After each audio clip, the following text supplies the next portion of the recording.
तुमसे एक ऐसा सत्य कहने आया हूं जो शायद तुम्हारी पूरी जिंदगी बदल दे। और आज मैं तुमसे किसी युद्ध की बात नहीं करूंगा, ना ही किसी चमत्कार की। मैं तुम्हें तुम्हारी ही कहानी सुनाऊंगा।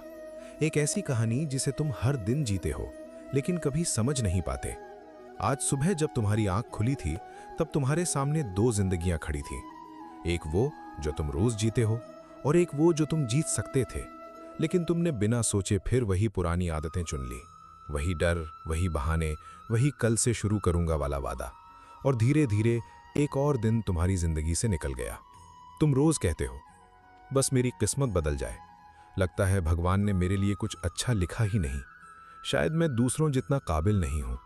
लेकिन आज मैं तुमसे एक प्रश्न पूछता हूं। अगर मैं इसी पल तुम्हारी किस्मत बदल भी दूं, तो क्या तुम सच में उस बदली हुई किस्मत को संभाल पाओगे? इस प्रश्न का उत्तर देने से पहले मैं तुम्हें एक कहानी सुनाता हूं। एक गांव में आरव नाम का एक लड़का रहता था। वो बहुत बड़े सपने देखता था। कभी कहता मैं बिजनेसमैन बनूंगा, कभी कहता दुनिया घूमूंगा, कभी कहता अपने माँ बाप का हर सपना पूरा करूंगा। लेकिन हर सपने के साथ एक बुरी आदत भी चलती थी। वो हर काम कल पर छोड़ देता था।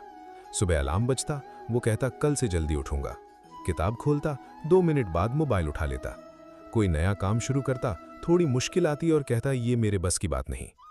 साल बीत गए, सपने वही रहे, सिर्फ उम्र बढ़ती गई। एक रात वो घर की छत पर अकेला बैठा था। आसमान में हजारों तारे चमक रहे थे, लेकिन उसके चेहरे पर अंधेरा था। उसने धीरे से कहा, हे कृष्ण, अगर तुम सच में हो तो मेरी जिंदगी क्यों नहीं बदलते?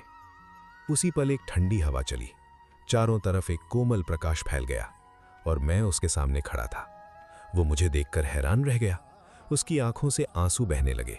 उसने पूछा, कृष्ण, क्या मेरी किस्मत इतनी बुरी है कि मैं कभी सफल नहीं हो सकता?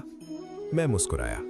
मैंने उससे कहा, नहीं आरव, तुम्हारी किस्मत बुरी नहीं है। तुम्हारी आदतें तुम्हारी किस्मत से ज्यादा ताकतवर हो गई हैं।